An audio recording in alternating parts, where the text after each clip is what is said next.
الله السميع العليم من الشيطان الرجيم. بسم الله الرحمن الرحيم. والسارق والسارقات فاقطعوا أيديهما جزاء بما كسب نكالا من الله والله عزيز حكيم। অর্থাৎ পুরুষ চোর ও নারী চোর, অতঃপর তাদের হাত কেটে দাও তাদের কৃতকর্মের প্রতিফল স্বরূপ ও আল্লাহর পক্ষ থেকে দৃষ্টান্তমূলক শাস্তি হিসাবে। আল্লাহ পরাক্রমশালী প্রজ্ঞাময়। আমি সূরা আল মায়েদার ৩৮ নম্বর আয়াত তেলাওয়াত করেছি এবং অর্থ পড়েছি।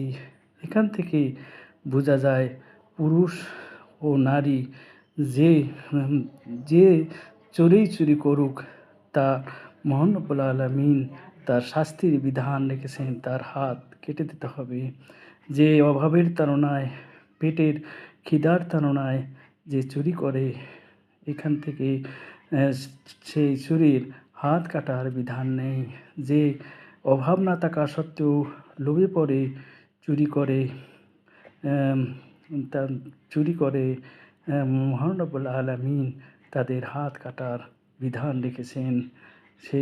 এখান থেকে বলা যায়, যারা দুর্নীতি করে, যারা অবৈধভাবে যে ঘুষ খায় এবং দেশের টাকা হাজার হাজার কোটি টাকা বাইরে পাচার করে, তারাও এই দ্বন্দ্বের উপযুক্ত।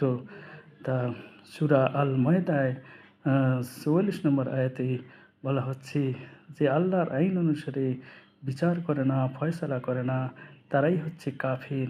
সূরা আল মায়েদার ৪৫ নম্বর আয়াতে বলা হচ্ছে যে আল্লাহর কিসাসের আইন, আল্লাহর বিধিবিধান অনুসারে যারা বিচার করে না, তারাই হচ্ছে জালিম এবং সীমালঙ্ঘনকারী। তাহলে বোঝা যাচ্ছে যে আল্লাহর আইন প্রতিষ্ঠা করা ফরজে আইন। কাজেই সারা বিশ্বের সকল মুসলমান নরনারী ভাই বোনদের যে রাষ্ট্রীয়ভাবে আল্লাহর আইন, আল্লাহর বিধিবিধান প্রতিষ্ঠা করা ফরজ। মহান রব্বুল আলামিন সারা বিশ্বের নরনারীদেরকে রাষ্ট্রীয়ভাবে আল্লাহর বিধিবিধান প্রতিষ্ঠা করার তৌফিক প্রদান করুন। আমিন। আসসালামু আলাইকুম।